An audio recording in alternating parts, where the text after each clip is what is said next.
ভালোবাসা, এজন্য একদিনের ভালোবাসা দিবস আমরা পালন করি না। চিল্লায় বলেন ঠিক কিনা? এজন্য আমরা ভালোবাসা দিবসকে না বলি, সবসময় কি বলি? চিল্লায় বলেন no, no to the Valentine's Day. ভালোবাসা দিবসকে আমরা না বলে দিলাম। এই ভালোবাসা দিবসের সাথে আমাদের কোনো সম্পর্ক নাই। এগুলো থেকে আল্লাহ তুমি আমাদের ছেলে মেয়েদেরকে হেফাজত করো, তরুণ তরুণীদেরকে বাঁচাও। আসুন আমরা সরাসরি মহাগ্রন্থ আল কোরআন আল কারীম থেকে কথা শুনি। আমি আপনাদের খেদমতে আমার খুতবার শুরুতে সূরাত আল মুলকের একটি আয়াত তেলাওয়াত করেছি। এই আয়াতের আলোকে এই সূরাটিতে আল্লাহ তাআলা আমাদেরকে কি শিখাতে চাইলেন, জানাতে চাইলেন, কি মেসেজ দিতে চাইলেন, এগুলো আমরা নেয়ার চেষ্টা করব এবং নিয়ে আমরা যেন খেয়াল রাখতে পারি মাহফিলগুলো যেন শুধু শো ডাউন আর শো অফ না হয়। যেটাই শুনি কোরআনের যেখান থেকেই শুনেন বরকত আছে না নাই? যখন কোরআন শুনবেন রহমতের বাড়িধারা নাজিল করবে কে? একটা অক্ষর তেলাওয়াত করলে 10টা নেকি দিবে কে? একটা আয়াত তেলাওয়াত করলে জান্নাতের বিল্ডিং এক এক তলা লম্বা বানায় দিবে কে? ইকরা ওয়ারতাকি ওয়ারাতিল কামা কুনতা তুরাতিলু ফিদ দুনিয়া ফাইন্না মানজিলাতাকা ফি আখিরি আয়াতিন তাকরাউহা। এক একটা আয়াত পড়ো আর জান্নাতের বিল্ডিং এক এক তলা করে লম্বা করো।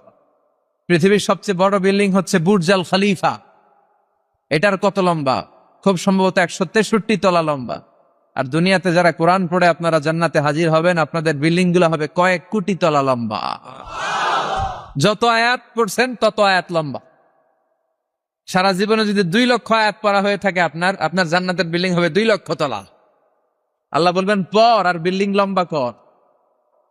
কি রহমতের কোরআন! পড়লে সওয়াব, ধরলে সওয়াব, শুনলে সওয়াব, তেলাওয়াত করলেও সওয়াব। এজন্য এই কিতাবটার সাথে যেন আমরা সম্পর্ক বাড়াই। Attachment, how to increase the attachment with the holy কোরআন।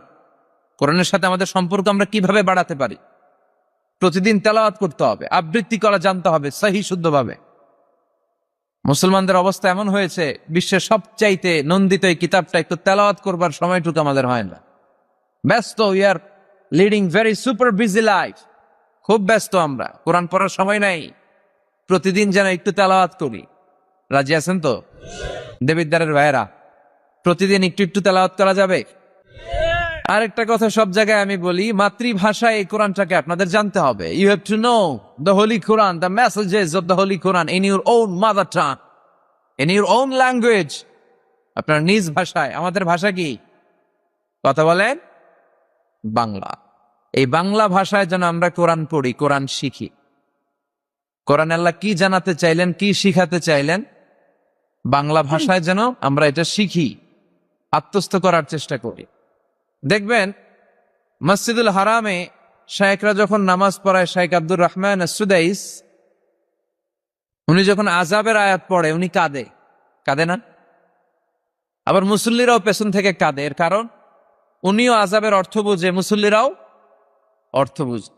আমাদের তারাবির নামাজ, এত মসজিদে তারাবি পড়লাম, বাংলাদেশে কোনোদিন কোন তারাবির নামাজে মুসল্লি আর ইমাম সাহেবের কাঁদতে দেখছেন? কথা কম। কেন কান্দে না? বুঝে নাই। কোন দিক দিয়ে আযাব গেল, কোন দিক দিয়ে গজব গেল, কোন দিক দিয়ে জাহান্নাম গেল, কোন দিক দিয়ে ফেরাউন আসলো, কোন দিক দিয়ে ইউসুফ জুলেখার কাহিনী গেল, একটাও বোঝা যায়? কথা বলেন, বোঝা যায় না। ইমাম সাহেবও বুঝে না, আমরাও বুঝি না, কেউ বুঝে না, অর্থ বুঝি না, তাই আমাদের হৃদয়ে টাচ করে না। দেখবেন ওরা আযাবের আয়াত পড়লে কাঁদে, রহমত আর জান্নাতের আয়াত পড়লে ওদের হৃদয়টা ঠান্ডা হয়ে যায়। এজন্য সালাতে আপনি কি পড়ছেন এটা বুঝতে হবে। সালাতে আপনি কি তেলাওয়াত করতেছেন বুঝতে হবে। আজীবন পড়লেন সামি আল্লাহু লিমান হামিদা, অর্থ কি অনেকেই জানে না, আছে না নাই? এজন্য মাতৃভাষায় কোরআন জানতে হবে, কোরআন তেলাওয়াত মনোযোগ দিয়ে শুনতে হবে, কোরআন পড়তে হবে, পড়ায় দিতে হবে। আপনি কাউকে যদি সূরাতুল ফাতিহাটা শুধু শিখায়া দেন, সে সারা জীবন যতবার সূরা ফাতিহা তেলাওয়াত করবে তার একটা পার্সেন্টেজ সওয়াব আপনার আমলনামায় আছে না নাই? এজন্য কোরআনের আবৃত্তি শিখা, কোরআনের অর্থ জানা মাতৃভাষায়, নিজে কোরআন পড়া, অন্যকে পড়ায় দেওয়া এবং কোরআনের আন্দোলন করা দরকার আছে না নাই? সবসময় কোরআনের পক্ষে থাকার দরকার আছে না নাই? আল্লাহ তুমি আমাদেরকে সহি সমাজ দান করো। তাই আমরা যখনই কোরআনের কথা শুনবো নিজেদেরকে পরিবর্তনের জন্য শুনবো। ঠিক কিনা? আমার আখিরাতটাকে সুন্দর করার জন্য শুন, আমাদের তাফসির মাহফিল গুলো হয়ে গেছে এখন শোডাউন, অনেক লোক জড়ো হইতে হবে, স্লোগান হইতে হবে, এগুলো আছে না নাই? আমাদেরকেও বেঁধে দেয় অনেক জায়গায়, হুজুর আপনার কিন্তু আজকে মাহফিল কাঁপাইতে হবে। কি বলে? কাঁপাইতে হবে। কিন্তু অনেক জায়গায় বলে হুজুর আপনার জমাইতে হবে। কি বলে? জমাইতে হবে। আবার অনেক জায়গায় বলে হুজুর আপনার কিন্তু মাহফিলটা ধরে রাখতে হবে। কি করতে হবে? তো কোথাও আমাদের কাঁপাইতে হয়, কোথাও আমাদের জমাইতে হয়, আবার কোথাও মাহফিল ধরে রাখতে হয়। কথা বুঝতে পেরেছেন? তো মাহফিল কাঁপানো, জমানো, ধরে রাখা, এই টেন্ডেন্সি থেকে আসেন বেরোয় আসি। We have to make a change. আপনাকে চেঞ্জ আনতে হবে, পরিবর্তন। বিশ্বনবী পৃথিবীতে এসেছেন পরিবর্তনের জন্য। তিনি কোনো জায়গায় খারাপ কিছু দেখলেই পরিবর্তন করে দিতেন। এক সাহাবাকে জিজ্ঞেস করলেন কি নাম? মাসমুক। সে বলে ইসমি হাজান, আমার নাম হলো হাজান। হাজান মানে দুশ্চিন্তা। হাজান মানে? বিশ্বনবী বললেন হাজান কারো নাম হতে পারে? দুশ্চিন্তা এটা একটা নাম হইল? বিশ্বনবী বললেন তোমার নাম আজকে থেকে হাজান নয়, আজকে থেকে তোমার নাম সাহাল। কি নাম? সাহাল মানে সহজ। সাহাল মানে? সে বলে না ইয়া রাসূলুল্লাহ, আমার বাপ চাচা নাম রাখছে হাজান, এটা আমি ছাড়ব না। বিষ্ণু বললেন না, চলে যাও। তো সে বাড়িতে চলে গেল। যাওয়ার পর থেকে ওই যে দুশ্চিন্তা, দুশ্চিন্তা তার আর পিছু ছাড়ে না। তার ব্যবসায় লস, তার চাকরিতে লস, ওর পেটে ব্যথা, ওর মাথায় ব্যথা, ওর জ্বর, ওর মেয়ে কান্দে, ওর বউ দৌড়ায়, ওর পোলায় কয় আমি মরুম। কষ্ট আর জ্বালা ছাড়েই না। সবাই বলে ওই যে বিশ্বনবী তোমার একটা সুন্দর নাম দিয়েছিল, আনো নাই, এর বদদোয়া লাগছে, যাও নবীর কাছে মাফ চেয়ে নামটা চেঞ্জ করে। হাজান ফিরে গেল বিশ্বনবীর কাছে, যে বলে ইয়া রাসূলুল্লাহ আমার হাজান নামের দরকার নাই, গোষ্ঠী কিলাই হাজান, আপনি কি নাম কইছিলেন ওইটা কোন আবার? বিশ্বনবী বলে আমি বলছিলাম আন্তা সাহাল। সাহাল মানে সহজ, সাহাল মানে? বিশ্বনবীর কাছ থেকে নাম চেঞ্জ করে সাহাল নিয়ে আসলো। সাহাল বলে যেদিন থেকে আমি নাম চেঞ্জ করেছি ওই দিন থেকে আমার জীবনের সব কাজগুলো সহজ করে দিয়েছে। কে? কি নবী ছিলেন? খালি চেঞ্জ করে দিতেন, চেঞ্জ করে দিতেন। এক নারীকে জিজ্ঞেস করলেন মাসমুখী, হোয়াটস ইউর নেম? সে বলে আমার নাম আসিয়া। আসিয়া মানে অবাধ্য। বিশ্বনবী বলেন এটা একটা নাম হইল? তোমার নাম আজকে থেকে জামিলা। জামিলা মানে সুন্দরী, বিউটিফুল লেডি। জামিলা মানে সুন্দরী। সে নাম চেঞ্জ করে জামিলা নিয়ে নিল। সবাই বলল যেদিন থেকে বিশ্বনবী তার নাম জামিলা করেছে ওই দিন থেকে মরার আগের দিন পর্যন্ত এই মহিলার সৌন্দর্যে কোনোদিন ভাটা পড়ে না। তাই আবার বিশ্বনবী মক্কা থেকে মদিনায় হিজরত করতে গেলেন। বিশ্বনবী বললেন মাসমুহাদিল আরদ, এই জমিনের নাম কি? সবাই বলল এই জমিনের নাম ইয়াসরিব। কি নাম? মদিনার আগের নাম ইয়াসরিব। ইয়াসরিব মানে to take revenge from someone, কারো থেকে প্রতিশোধ নেয়া। বিশ্বনবী বললেন আমি যেই শহরে থাকবো ওই শহরের নাম হবে প্রতিশোধ। How come? It's quite impossible, অসম্ভব। আমি রহমতের নবী, ওমা আরসালনাকা ইল্লা I have sent you as a mercy for the entire universe. ও নবী আমি আপনাকে গোটা বিশ্বের জন্য রহমত করে পাঠিয়েছি। রহমতের নবী যেই শহরে থাকবে ওই শহরের নাম প্রতিশোধের শহর না। আজকে থেকে এই শহরের নাম তবা কিংবা তয়বা, পবিত্র শহর। পরবর্তীতে এই শহরের নাম করা হলো মদিনাতুর রাসূল, মদিনাতুন নবী। সুবহানাল্লাহ পড়েন। আবার বিশ্বনবী আরেক এলাকায় সফরে গেলেন। বললেন মাসমুহাদিল আরদ, এই এলাকার নাম কি? সবাই বলে গাদিরা। কি বলে? গাদিরা।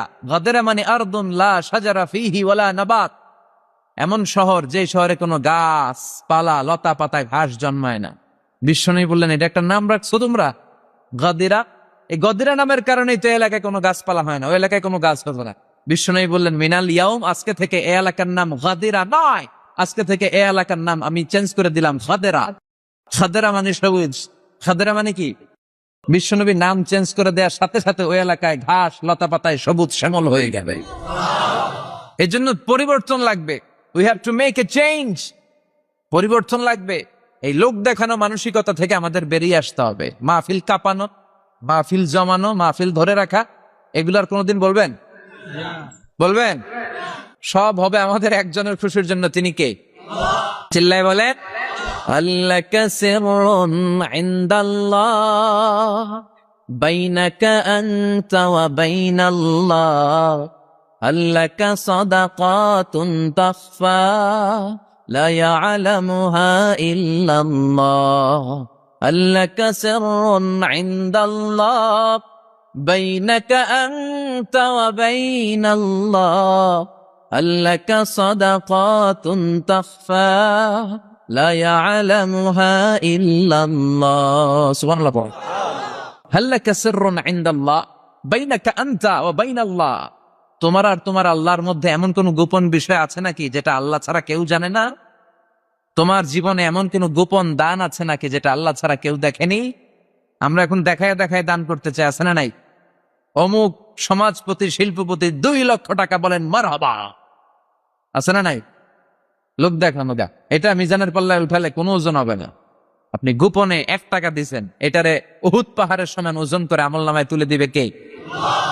এজন্য সবসময় খেয়াল রাখবেন যে একজনকে আমরা দেখাতে চাই, আমরা দেখাবো একজনকে, তিনি কে? মানুষকে দেখানোর জন্য কিছু করা যাবে? আল্লাহুম্মা রযুকনা ইখলাস, আল্লাহ তুমি আমাদের ইখলাস বাড়ায় দাও। আরো জোরে পড়েন আমিন।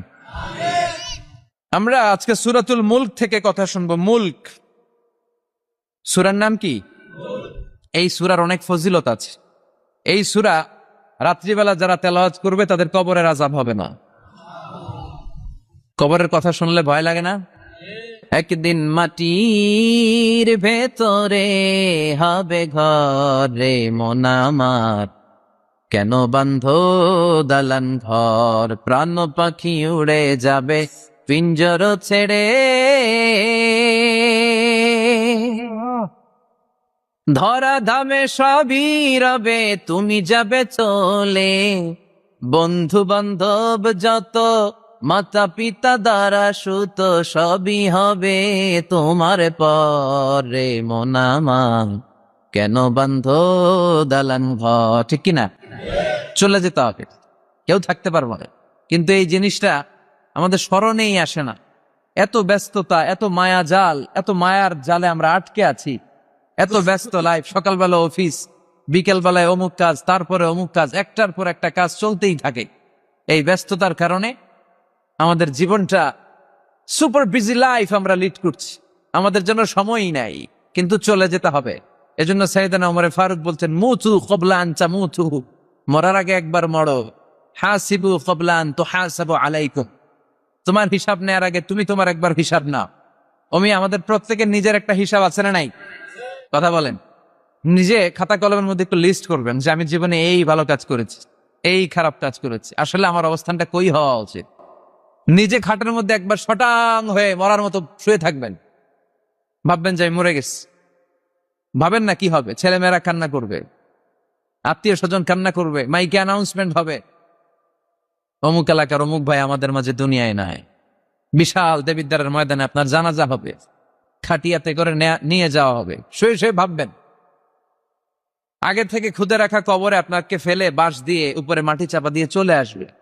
অন্ধকার, শুধু অন্ধকার। এই অন্ধকার যেন শেষ হতে চায় না। This is the nature of life. এই তো জীবন। কথা বলেন ঠিক কিনা? তো এগুলো ভাবার দরকার আছে না নাই? বিষ্ণু বললেন এই সূরাটা এমন সূরা, মানিআতুন মিন আযাবিল কবর। এই সূরা মুলক যারা তেলাওয়াত করবে তাদের কবরে কোনো আযাব হবে। আজকে থেকে সূরাতুল মুলকের তেলাওয়াত করা যাবে? পারা যাবে? পারা যাবে।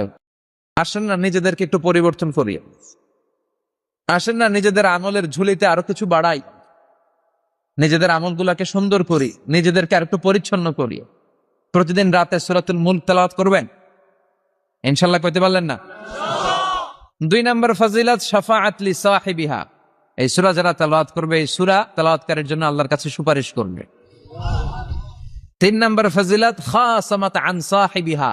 এই সূরাটা কিয়ামতের দিন এই সূরার তেলাওয়াতকারীর পক্ষে আল্লাহর সাথে তর্ক করবে, ডিবেট করবে। কতক্ষণ? হাত্তা আদখালাহুল্লাহুল জান্নাহ, যতক্ষণ না আল্লাহ তাআলা এই লোকটাকে জান্নাতি বলে ঘোষণা না দেয়।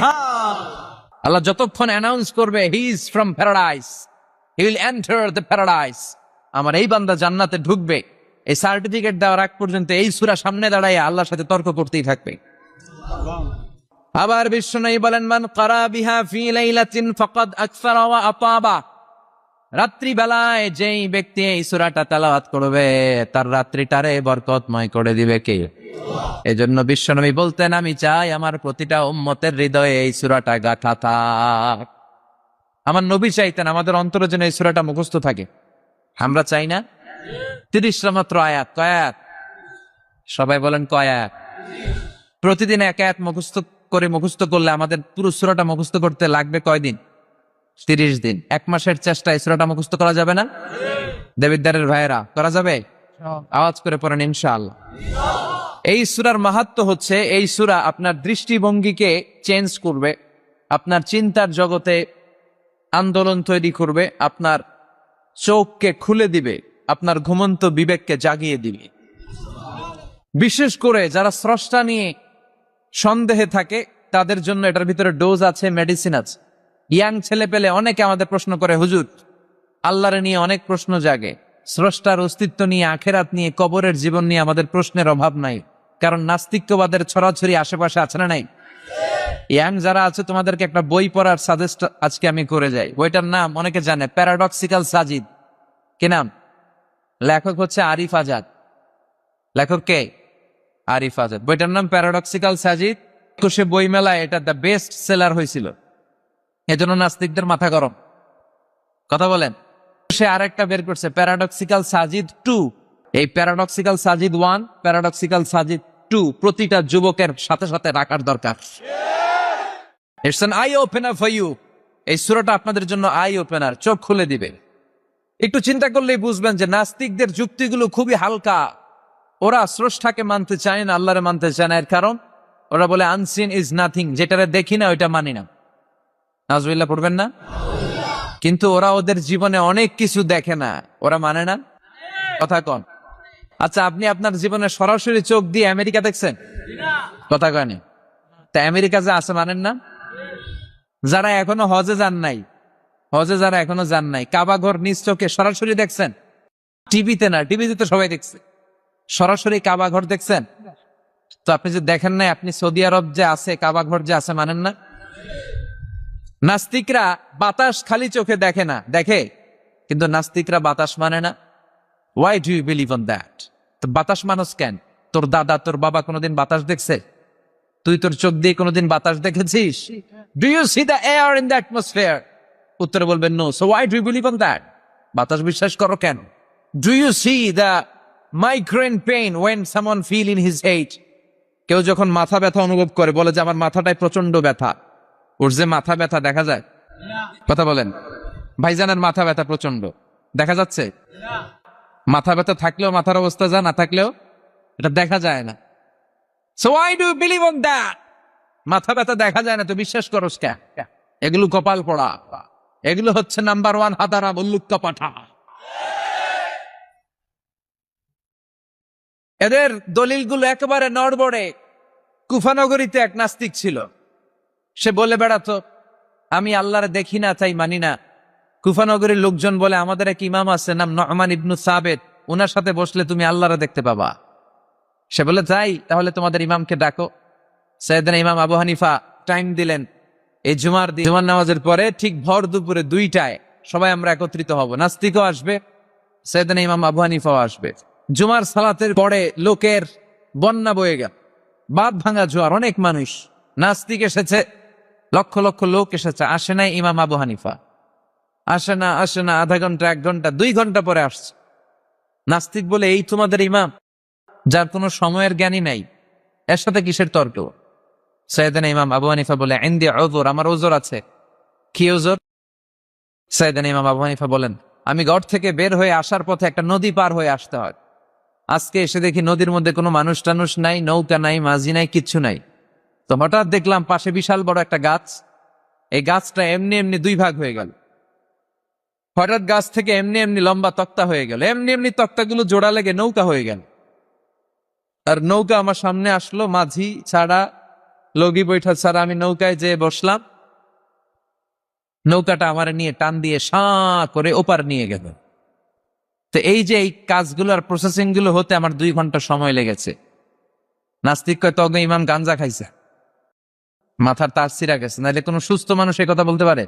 এমনি এমনি নাকি গাছ ভেঙে তক্তা হয়, এমনি এমনি নাকি তক্তা লেগে নৌকা হয়, এমনি এমনি নাকি মাঝি ছাড়া নৌকা চলে।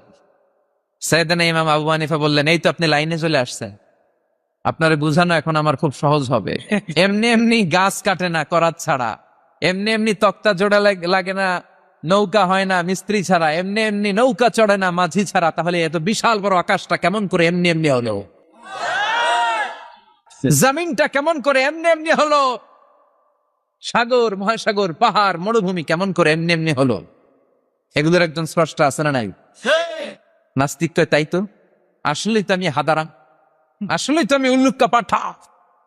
এইভাবে তো আমি কখনো ভেবে দেখি নাই, এইভাবে তো কখনো চিন্তা করি নাই। ও ইমাম, তুমি আমার ঘুমন্ত বিবেককে জাগিয়ে দিয়েছ, তুমি আমার চোখের সামনের পর্দাটা উঠিয়ে দিয়েছ, তুমি আমার দৃষ্টিভঙ্গিকে পরিবর্তন করে দিয়েছ। ও ইমাম, তুমি আমার চোখ খুলেছ, তুমি আমাকে হক চিনতে সাহায্য করেছ।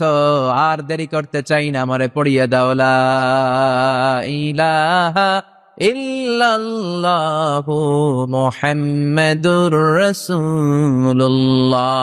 কালিমা পড়ে মুসলমান হয়ে গেছে। আল্লাহু আকবার পড়েন।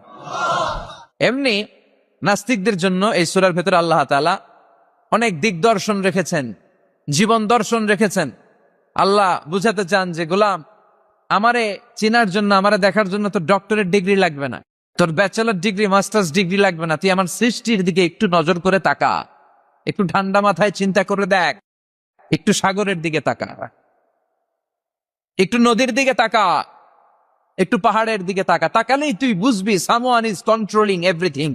একজন এমডি আছে, ম্যানেজিং ডাইরেক্টর, মহা ব্যবস্থাপক, যিনি গোটা বিশ্বের সব ব্যবস্থাপনার আঞ্জাম দিচ্ছেন। চিল্লায় বলেন ঠিক কিনা? আল্লাহ বলে তুই সাগরের দিকে তাকা, পাহাড়ের দিকে তাকা, নদীর দিকে তাকা। সাগরের দিকে তাকালে আমি আল্লাহরে খুঁজে পাবি। ঝর্ণার দিকে তাকা, ঝর্ণার মধ্যে আল্লাহর নিদর্শন আছে না নাই? ঝর্ণা ঝর্ণা ঝর্ণা রে, বলনা বলনা বলনা রে, কার বিরহে পাগল পড়া তুই। ঝর্ণা আছে না? এই ঝর্ণার দিকে তাকাবেন, ঝর্ণার ঝরঝর শব্দের আওয়াজগুলো বুঝার চেষ্টা করবেন, দেখবেন ঝর্ণা আপনাকে বলে দিবে যে আমার স্রষ্টা কে। আল্লাহর সৃষ্টির দিকে তাকালে আল্লাহরে পাওয়ার সুযোগ আছে না নাই? এই তথ্যগুলো, এই উপাত্তগুলো, এই মেসেজ আর ইনফরমেশন গুলো আল্লাহ তাআলা এই সূরার ভেতরে ভরে দিয়েছে। শুনতে রাজি আছেন? আওয়াজ করে বলেন তো সূরার নাম। আরো জোরে সবাই বলেন কি নাম? মুলক। মুলক মানে কি? মুলক মানে রাজত্ব, মুলক মানে ক্ষমতা, মুলক মানে পাওয়ার। তাবারাকাল্লাযী, সুমহান তিনি, বিয়াদিহিল মুলক, যার হাতে ক্ষমতা। ক্ষমতা কার হাতে? নাকি প্রধানমন্ত্রীর হাতে, র্যাবের হাতে, পুলিশের হাতে, আমনেগো হাতে? আপনারা তো কোন ক্ষমতা সব আঙ্গ হাতে। সকল ক্ষমতার উৎস কে? সকল ক্ষমতার উৎস আল্লাহ। কিন্তু আমরা বলে থাকি সকল ক্ষমতার উৎস জনগণ। এটা যুক্তিতে টিকে না। কি ক্ষমতা আছে আমাদের? কি ক্ষমতা আছে?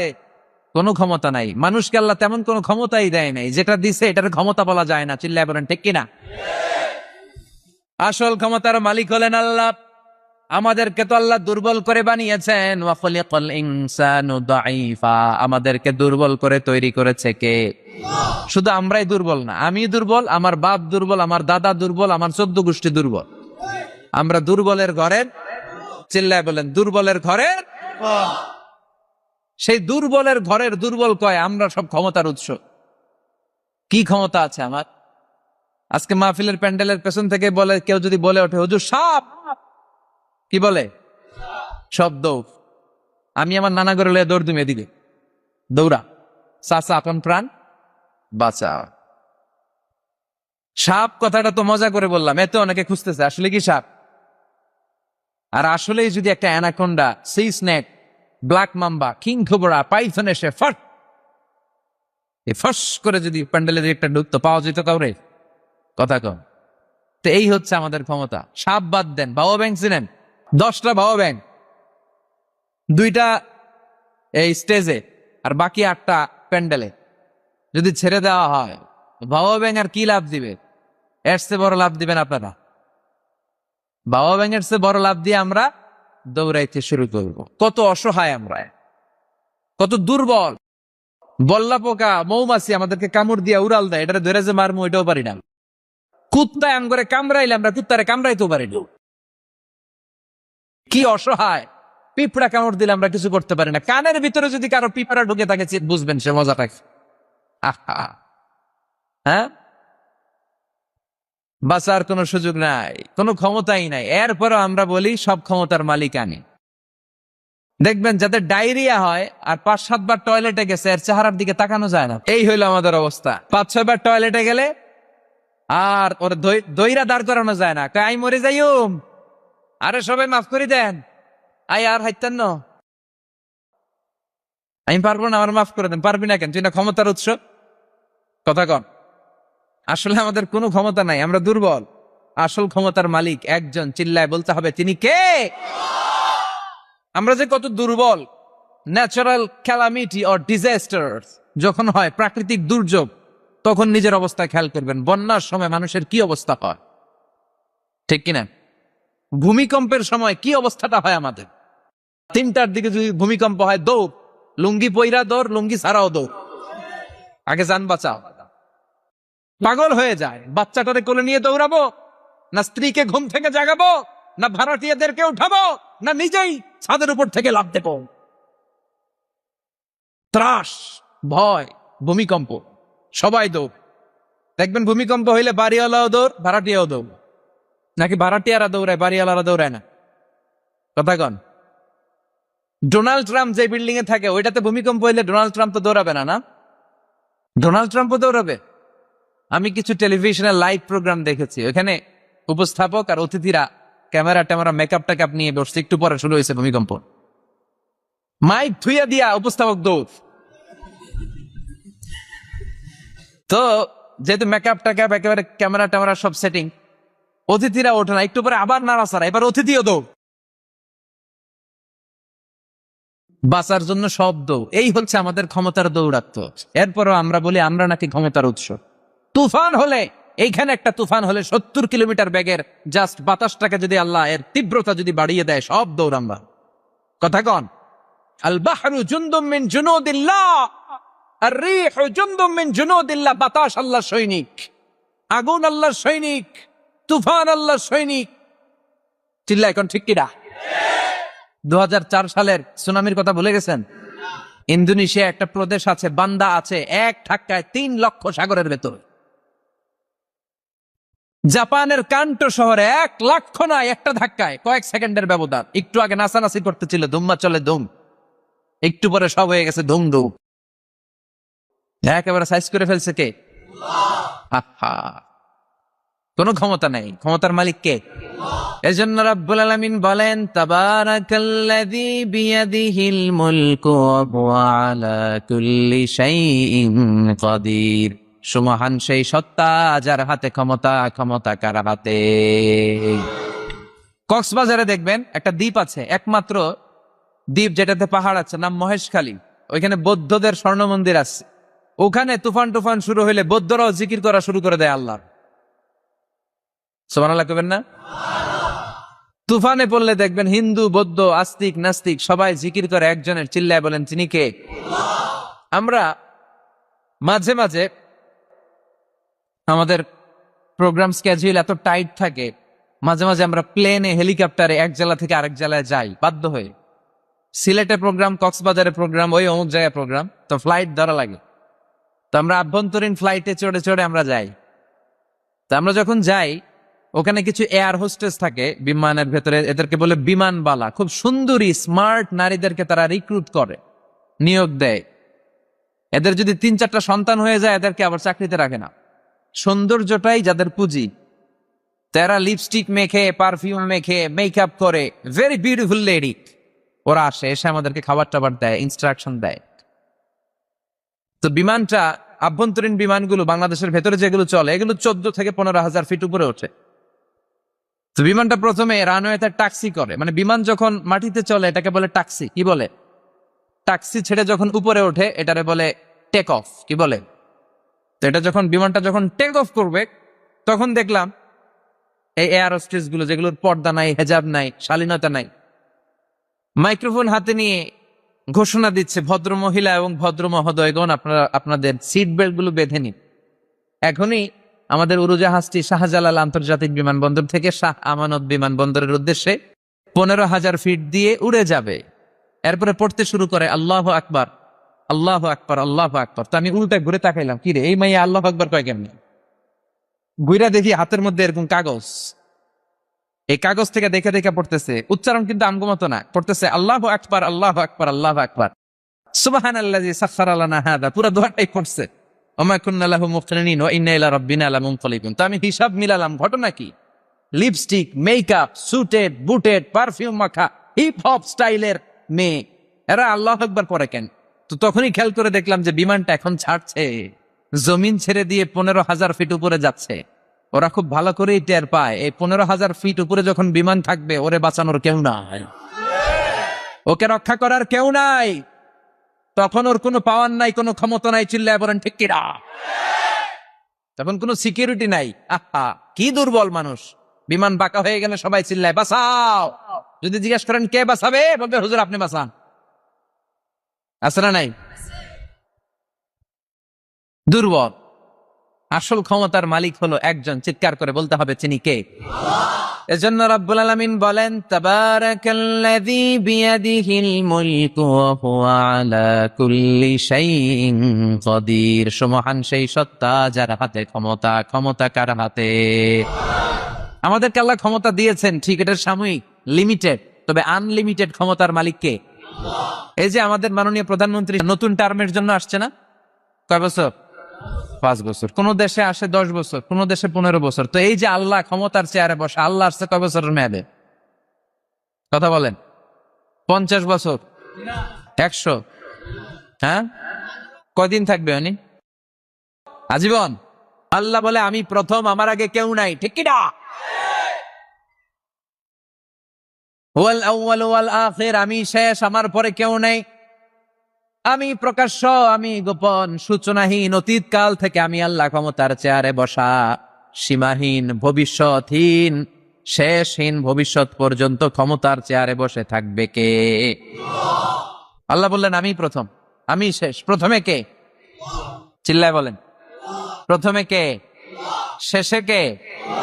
প্রথমে আল্লাহ আল্লাহ, শেষেও আল্লাহ আল্লাহ, আকাশে আল্লাহ আল্লাহ, জমিনে আল্লাহ আল্লাহ। সবাই পড়েন, প্রথমে আল্লাহ আল্লাহ, শেষেও আল্লাহ আল্লাহ, আকাশে আল্লাহ আল্লাহ, জমিনে আল্লাহ আল্লাহ। নিখিল জাহান গায় গুণগান, তার নামে গায় আমরাও গাহি তাআলা, হামদে বারি তাআলা, হামদে বারি তাআলা, হামদে বারি তাআলা। সুবহানাল্লাহ পড়ুন। তিনি প্রথম, তিনি শেষ, তিনি চিরকাল ক্ষমতার চেয়ারে বসে থাকবেন, চিল্লায় বলেন ঠিক কিনা? আবার পৃথিবীতে অনেক দেশে দেখবেন ডেমোক্রেটিক সিস্টেমে ক্ষমতায় আসে, মানে ভোটে জিতে, যেমন আমাদের দেশ। তা আল্লাহ তো ভোটে জিতে আসছে না? আল্লাহ ভোটে জিতে আসছে? অনেক দেশে মোনার্কি সিস্টেম, মানে রাজতন্ত্র, রাজার পোলা রাজা, আল্লাহর বাপ ছিল রাজা, এই জন্য আল্লাহও রাজা, এরকম। আল্লাহ চিরকাল, আজীবনের মেয়াদ নিয়ে তিনি ক্ষমতার চেয়ারে বসা, চিৎকার করে বলেন ঠিক কিনা? আবার পৃথিবীর অনেক দেশে দেখা যায় আন্দোলন করে সরকারকে ক্ষমতার চেয়ার থেকে নামানো যায় কি যায় না? পৃথিবীতে এরকম হয়েছে না অনেক জায়গায়? আন্দোলনের ঠেলায় সরকার কয় আমি নাই। আবার মাঝে মাঝে মিলিটারি কু হয়, সেনা বিদ্রোহ হয়, জানেন না আপনারা? তা আমরা পৃথিবীর 700 কোটি মানুষ সবাই মিলে যদি আল্লাহর বিরুদ্ধে আন্দোলনে নেমে যায়, তাইলেই তো আল্লাহর ক্ষমতা শেষ যাবে না? 700 কোটি মানুষ মিলেও পারা যাবে না।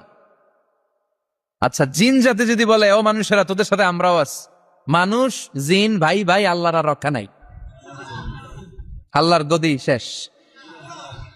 আচ্ছা, ফেরেশতারাও যদি বলে ও মানুষ ও জিনেরা তোগুলোকে আমরাও আছি, 3 দলীয় মহাজোট, আল্লাহর চেয়ার উল্টে যাবে নাকি? কথা বলেন। আল্লাহ বলেন ওয়ালাম ইয়াকুল্লাহু শারীকুন ফিল মুলক, আমার ক্ষমতায় কোনো পার্টনার নাই। কুলিল্লাহুম্মা মালিকাল মুলক, আমি ক্ষমতার মালিক, এই ক্ষমতা কেউ ছিনায় নিতে পারবে না।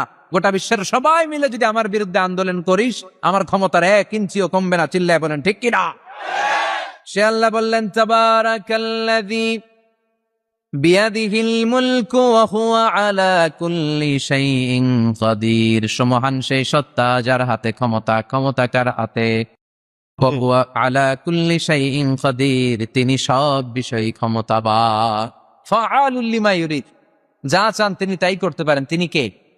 তিনি পাহাড়কে দরিয়া করতে পারেন, দরিয়াকে পাহাড় করতে পারেন, ধনীরে গরিব বানাতে পারেন, গরিবরে ধনী বানাতে পারেন, সম্মানিতকে অপমানিত করতে পারেন, অপমানিতকে সম্মানিত করতে পারেন। চিৎকার করে বলেন ঠিক কিনা? তিনিই ক্ষমতার মালিক, সকল ক্ষমতার উৎস হচ্ছেন তিনি, সকল ক্ষমতার উৎস আমরা জনগণ। আর কোনদিন বলবেন? দেবিদ্বারের ভাইরা, তাহলে চিল্লায় বলেন তো, সকল ক্ষমতার উৎস কে? আল্লাহ সকল ক্ষমতার উৎস। এর কিছু দূর পরে আল্লাহ বলেন, ওয়ালাকাদ যায়্যানাস সামাআদ দুনিয়া বিমাসাবিহা ওয়া জাআলনাহা রুজুমান লিশ-শায়াতিন। আমি প্রথম আকাশের মহাশূন্যটাকে আলো দিয়ে, তারা দিয়ে সুশোভিত করেছি। আবার এই তারা দিয়ে আমি জিনদেরকে আঘাত আর প্রহারের ব্যবস্থাও করেছি। সুবহানাল্লাহ পড়েন। অনেক লম্বা কথা, আমি সংক্ষেপে মেসেজগুলো আপনাদের কাছে পৌঁছে দেই। আল্লাহ বলেন, আমি প্রথম আকাশের মহাশূন্যটাকে তারা দিয়ে সাজিয়েছি। I have beautified the closer sky with light, candle and stars. মাথা উপরের দিকে তুললে আমরা যেটা দেখি এটা কি? আসলে এটা আকাশ না, এটা মহাশূন্য। এটা কি? আকাশ অনেক উপরে, আমরা খালি চোখে যা দেখি এটা প্রথম আকাশের মহাশূন্য। এই প্রথম আকাশের মহাশূন্যের অনেক উপরে প্রথম আকাশ, তারপরে দ্বিতীয় আকাশের মহাশূন্য, তারপরে দ্বিতীয় আকাশ, তারপরে তৃতীয় আকাশের মহাশূন্য, তারপরে তৃতীয় আকাশ। একটার চেয়ে আরেকটা বড়। সুবহানাল্লাহ পড়েন।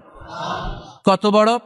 আপনার এই হাতের আংটিটা, সাহারা মরুভূমির নাম শুনছেন? পৃথিবীর সবচেয়ে ছোট মরুভূমি, তাই না? তাইলে বড়।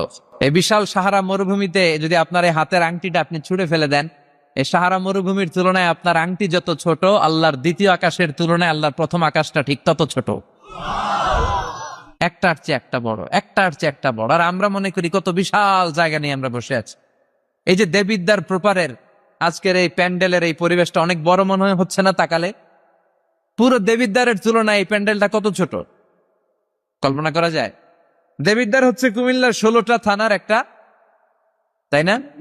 থানা। কুমিল্লা হচ্ছে বাংলাদেশের 64 জেলার একটা। এরকম 64টা জেলা মিলে আমাদের সুজলা সুফলা শস্য শ্যামলা ডিজিটাল বাংলাদেশ। এই বাংলাদেশ হচ্ছে পৃথিবীর সবচাইতে বড় দেশ। কি বড় না? কত ছোট জানেন? মানচিত্রের মধ্যে বাংলাদেশ এটা লেখার জায়গা পাওয়া যায় না। বাংলা PANG পরে ইন্ডিয়ার উপরে, মাঝখানে LA, পরে বাংলাদেশের উপরে আবার DESH পরে আবার ইন্ডিয়ার উপরে। বাংলাদেশ কথাটা লেখার জায়গাও বাংলাদেশের উপরে নাই। কত ছোট! পাশের ইন্ডিয়ায় 25 গুণ বড়, Canada, United states of America প্রায় 100 গুণ বড়, রাশিয়া নামে একটা দেশ আছে প্রায় কয়েকশো গুণ বড়। এরকম 200টা দেশ মিলে আমাদের এই পৃথিবী। এই 200টা দেশ মিলে পৃথিবীর মাত্র 30 ভাগ, বাকি 70 ভাগ হচ্ছে শুধু পানি। সুবহানাল্লাহ কইবেন না? তাহলে পুরো পৃথিবীর তুলনায় দেবিদ্বারের এই প্যান্ডেলটা কত ছোট, কত ক্ষুদ্র আমি, কত তুচ্ছ আমি, কত নগণ্য আমি, চিন্তা করতে পারেন? আচ্ছা, এত বড় মনে হইলো এই পৃথিবীটা, এই পৃথিবীটাকে এত বড় মনে হচ্ছে আমাদের, কিন্তু এই যে দ্বীপ্রহরের জলজলে সূর্যটা দেখা যায়, এই সূর্যটা এই বিশাল পৃথিবীর চেয়ে 13 লক্ষ গুণ বড়। 9,30,00,000 মাইল দূরে 8 মিনিট 18 সেকেন্ড সময় নিয়ে আলোটা আসে। তাহলে এতক্ষণকার আলোচনা পর্যন্ত মনে হচ্ছে সূর্যই মনে হয় অনেক বড়। সূর্য হচ্ছে একটা স্টার, তারা। সূর্যের পরে পৃথিবীর সবচেয়ে কাছের তারার নাম প্রক্সিমা সেন্ট্রাই, তারপরে একটা Alpha Centauri A, Alpha Centauri B, যেতে যেতে ইটা ক্যারিনা, ব্যাটেল জিউস, এরকম অনেকগুলো আছে, আপনারা গুগল করলে পাবেন এগুলো। এই যে ব্যাটেল জিউস তারা, যে সূর্য পৃথিবীর চেয়ে 13 লক্ষ গুণ বড়, ওই ব্যাটেল জিউস তারাটা আবার সূর্যের চেয়ে 33 কোটি গুণ বড়। তাহলে এতক্ষণ পর্যন্ত বোঝা যাচ্ছে ব্যাটেল জিউসই মনে হয় বড় না। ব্যাটেল জিউস এত ক্ষুদ্র তারা, এটার কোনো নাম নিশানাই নাই অন্য তারকার সামনে। চিল্লায় কোন আল্লাহু আকবার। এরকম লক্ষ লক্ষ অযুত লক্ষ নিযুত কোটি million billion trillion zillion pillion অট্রিলিয়ন তারা নিয়ে আমাদের গ্যালাক্সি গঠিত। আমাদের এই গ্যালাক্সির নাম মিল্কি ওয়ে। কি নাম? আমাদের গ্যালাক্সির পরে সবচেয়ে কাছের গ্যালাক্সির নাম অ্যান্ড্রোমেডা। আমাদের গ্যালাক্সি থেকে অ্যান্ড্রোমেডায় পৌঁছতে আলোর গতিতে কেউ যদি পৌঁছতে যায় তাহলে 2.5 মিলিয়ন লাইট ইয়ার সময় লেগে যাবে। 2.5 million light year. Light year মানে আলোকবর্ষ। আলোকবর্ষ বললাম এজন্য, মানে আলোর গতিতে যদি আপনি ছোটেন। এই পৃথিবীতে আবিষ্কৃত সবচেয়ে দ্রুত গতিসম্পন্ন যে উপাদানটা পাওয়া গিয়েছে সেটার নাম লাইট, মানে আলো। সেটা কি? এই আলো 1 সেকেন্ডে ছুটে 1,86,000 মাইল বেগে। সুবহানাল্লাহ। বাড়িতে গিয়া 1 সেকেন্ডে 1 লক্ষ, 1 ঘন্টায় না কিন্তু, 1 মিনিটেও না, আরে 1 সেকেন্ড কইতে 2 সেকেন্ড লাগে মিনিট, কথা কন। সেই 1 সেকেন্ডে নাকি আলো ছুটলে 1,86,000 মাইল চলে যায়। তো আলোর গতিতে গতিসম্পন্ন কোন রকেট, যেই রকেট আলোর গতিতে ছুটবে, এরকম কোন রকেট যদি আপনারা বানাতে পারেন, তাহলে আমাদের গ্যালাক্সি থেকে, আমাদের মিল্কি ওয়ে থেকে আমাদের সবচেয়ে কাছের গ্যালাক্সি অ্যান্ড্রোমেডাতে পৌঁছতে আপনার 25 লক্ষ বছর লেগে যায়। চিল্লায় পড়েন না আল্লাহু আকবার। এই প্রথম আকাশের মহাশূন্যটাকে এরকম তারা দিয়ে সুশোভিত করে দিয়েছে কে? রাতের বেলা তারার মেলা যদি আপনি তাকান অবাক হবেন। এখন তো তারার সৌন্দর্য দেখা যায় না লাইটিং ফাইটিং এর কারণে। আগে যখন গ্রামে আসতাম দেখতাম কি সুন্দর তারা, সুন্দর সুন্দর তারা আছে। সবচেয়ে উজ্জ্বল একটা তারা আছে, এটার নাম ধ্রুব তারা। কি তারা? ধ্রুব তারা। একটা আছে শুক তারা। 60টা তারার একটা চ্যানেল আছে, এটার বলে সপ্তর্ষি মণ্ডল। অনেকে রাতের তারা টারা চিনে না। আগের নাবিকরা আকাশের তারা দেখে পথ চলতো। সুবহানাল্লাহ পড়েন। এই তারকারাজি দিয়ে প্রথম আকাশের মহাশূন্যটাকে সাজিয়ে দিয়েছে কে?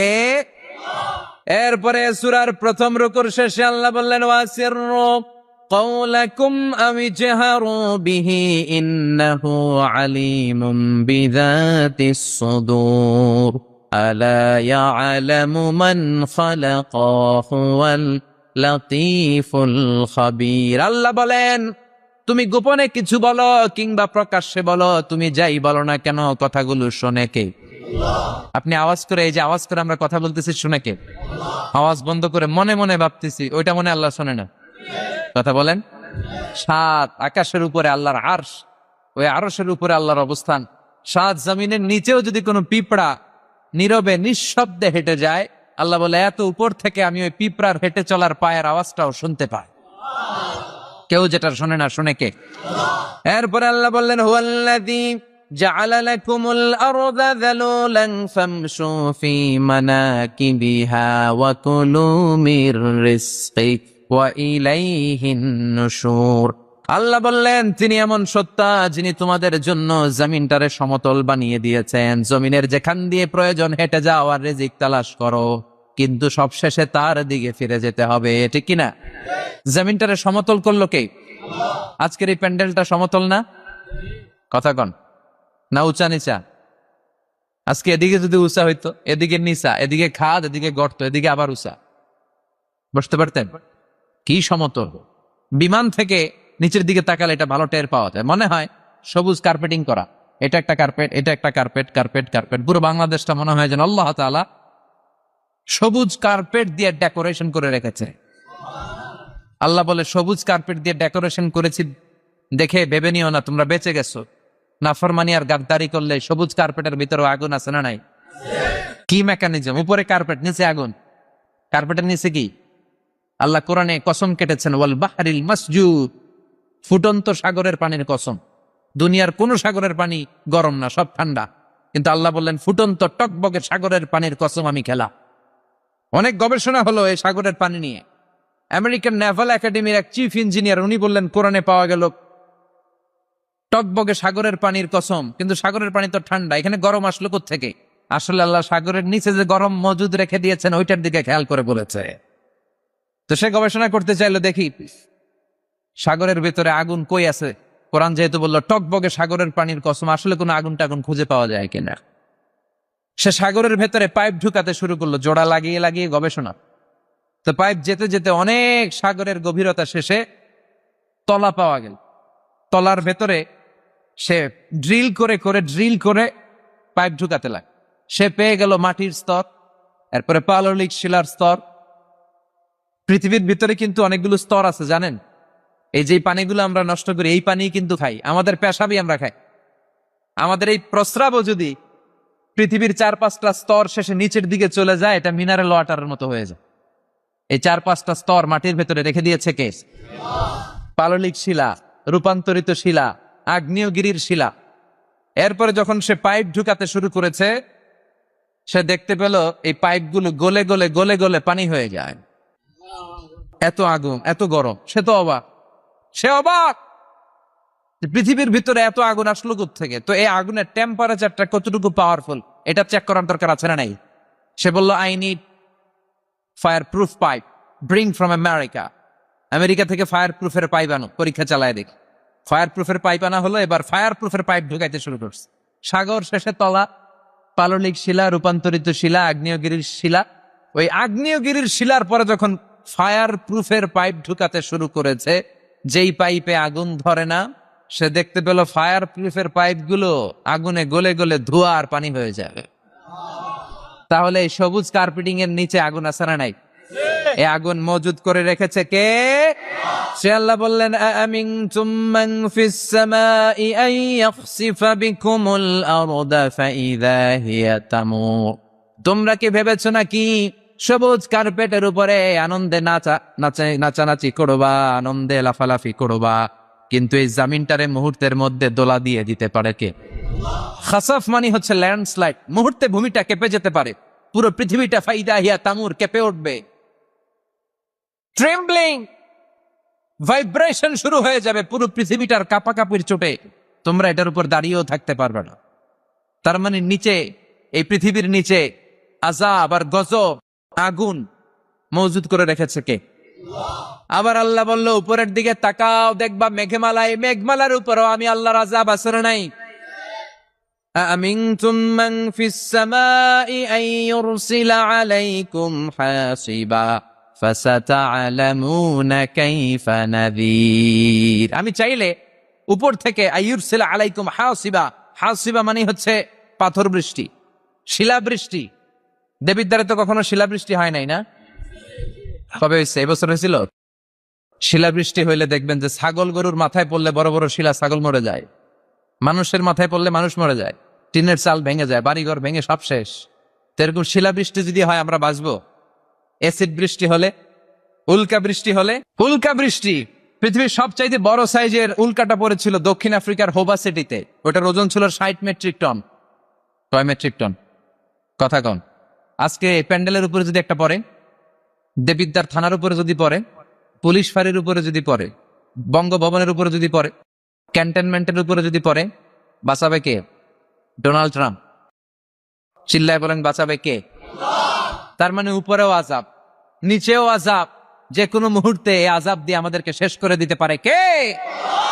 লূত আলাইহিস সালামের কওমের একটা বদফাসলাত ছিল, আল্লাহ শাস্তি হিসেবে পুরো জমিনটারে উল্টিয়ে দিলেন। ফাজআলনা আলিয়াহা সাফিলাহা, আল্লাহ উল্টায়া ছেড়ে দিলেন, সব শেষ।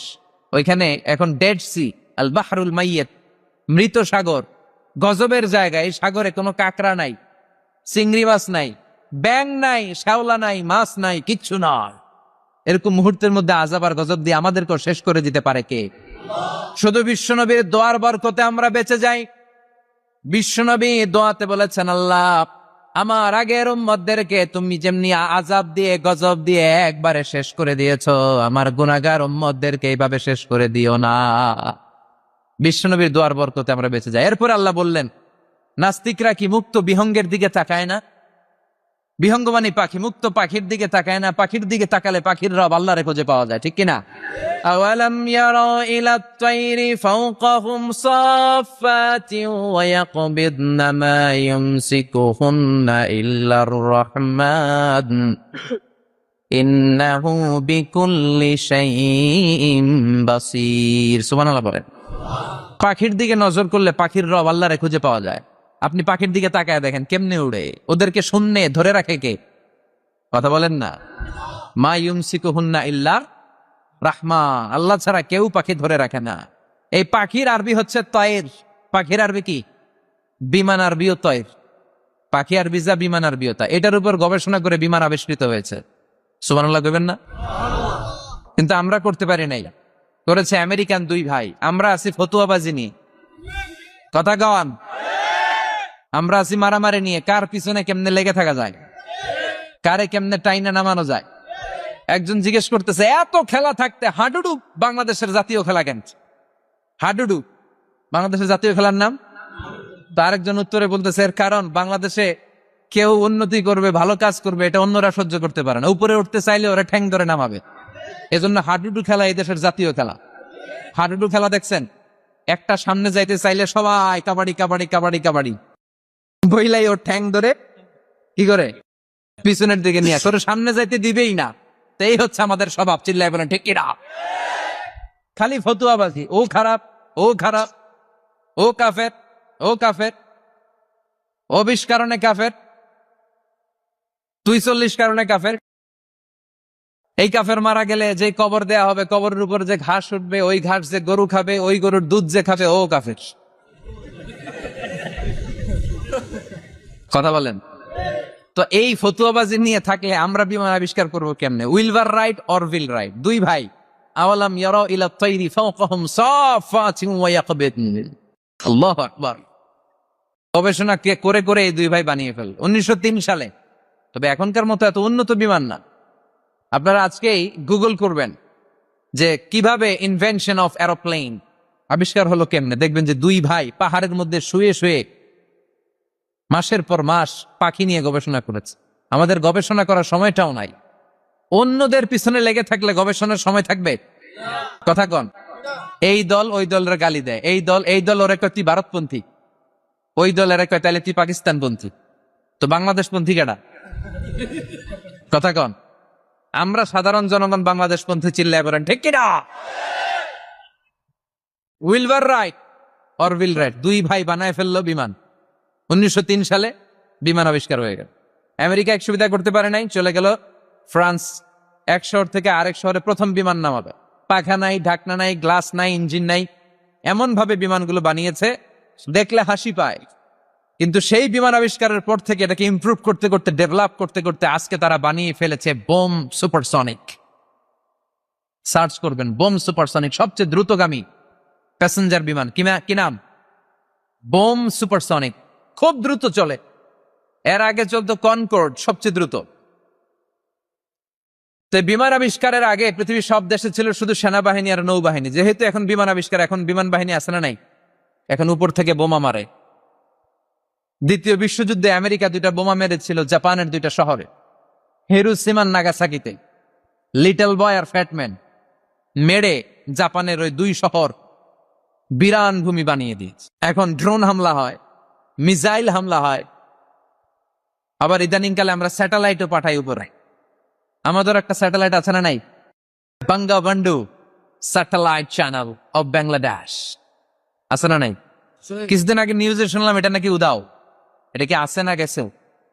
হ্যাঁ, নিউজে আসছিল যে এটা নাকি উদাও হয়ে গেছে। এটা যেন না হারায়।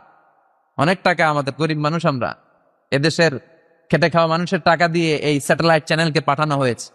এটা যেন আল্লাহ হেফাজতে রাখে। আমরা চিল্লায় পড়ি আমিন। তো এই সূরাটা শেষে আল্লাহ একটা প্রশ্ন করেছে আপনাদের সবাইকে। প্রশ্ন রেখে আল্লাহ শেষ করেছে। দেখেন একটার পর একটা মেসেজ। আল্লাহ বলে মুক্ত বিহঙ্গের দিকে তাকা, কিভাবে পাখিগুলো ডানা ঝাপটায়। এগুলো তাকালেই আপনি পাখির ভিতরে পাখির রব আল্লাহরে খুঁজে পাবেন, ঠিক কিনা? সব শেষে আল্লাহ বললেন, একটা প্রশ্ন দিয়ে আল্লাহ সূরাটা শেষ করলেন। আল্লাহ বললেন কুল আরাআইতুম ইন আসবাহা মাউকুম গাওরান ফামান ইয়াতিকুম বিমাইন মাইন। বলো দেখি সবে, শুকাইয়া যদি যায় এই পৃথিবীর পানি, তাহলে হেথায় তটনির ধারা কে দিবে সবারে আনি। সুবহানাল্লাহ পড়েন। প্রশ্নটা রেখেছে কে? আল্লাহ বললেন একদিন ঘুম থেকে উঠে দেখো টিউবওয়েলে পানি নাই, মোটর ছেড়েছ, ট্যাপ ঘুরাচ্ছ, পানি নাই, বাজারে মিনারেল ওয়াটার কিনতে গিয়েছো, পানি নাই। পানি দিবে কে? পানি সম্পদ মন্ত্রী, প্রধানমন্ত্রী, গোটা বিশ্বের সবাই মিলে 1 ফোঁটা পানি বানাতে পারে? আবার আল্লাহ বললেন সব জায়গায় যতটুকু পানির দরকার পানির ব্যবস্থা করে দিল কে? হাযা আযবুন ফুরাত ওয়া হাযা মিলহুন উজাত। একদিকে লোনা পানি আর একদিকে মিঠা পানি আছে না নাই? মিঠা নদীর পানি আল্লাহ তোমার মেহেরবানি। পড়েন সবাই। সুন্দর ফুল সুন্দর ফল, মিঠা নদীর পানি আল্লাহ তোমার মেহেরবানি। সুবহানাল্লাহ পড়েন। আবার দেখেন একই সাগর, এই দিকের পানির এক কালার, ওই দিকের পানির আরেক কালার, মিশে না। এই দৃশ্যটা আপনারা নিজ চোখে দেখছেন নাকি? কই দেখছেন? মোবাইলে। তারপরে মোবাইলে তো সবাই দেখছে, চোখে সরাসরি দেখছেন? পদ্মা নদীতে দেখা যায় কোথায় আছে? চাঁদপুরের মোহনাতে। মোহনাতে দেখা যায়। আমি মিশরের নীল নদ আর ভূমধ্য সাগর দেখছি, মিলে না। মারাজাল বাহরাইনি ইয়ালতাকিয়ানি বাইনাহুমা বারযাখুন লা ইয়াবগিয়ান ফাবিআই আলাই রাব্বিকুমা তুকাযযিবান। দুই দিক থেকে দুই ধরনের পানি বয়ে যায়, মাঝখানে অদৃশ্য ব্যারিকেড দিয়ে দিয়েছে কে? এই পানির ডেনসিটি হাই, এটার ডেনসিটি কম, এটা টেম্পারেচার হাই, এটা টেম্পারেচার কম, এটা লোনা, এটা মিঠা, এই জন্য একটার সাথে আরেকটা মিশে না। এই পানির স্রষ্টাকে। পানি চাইবো কার কাছে? এই পানির অপর নাম যেমনি জীবন, আবার বেশি পানি হয়ে গেলে মরণ। কথা কন। সাইয়েদনা নূহ আলাইহিস সালামের কওমকে বেশি পানি দিয়ে, মানে বন্যা দিয়ে শেষ করে দিয়েছে কে? এই জন্য নিচে আযাব, উপরে আযাব, চারিদিকে আযাব, চারিদিকে জুনদুম মিন জুনুদিল্লাহ, আল্লাহর সৈনিকেরা অপেক্ষা করছে। গাদ্দারি নাফরমানির মাত্রা যদি বেড়ে যায়, মুহূর্তেই সব ধূলিসাৎ করে দিতে পারে কে? এজন্য ক্ষমতার মালিক আমরা, জীবনে বলা যাবে? চিল্লায় বলেন তো, ক্ষমতার মালিক কে? চাইতে হবে কার কাছে? বাঁচানোর মালিক কে? হেফাজতের মালিক কে? সুস্থ রাখার মালিক কে? সফলতা দেওয়ার মালিক কে?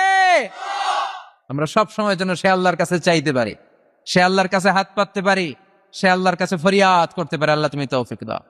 আর জোরে পড়েন আমিন।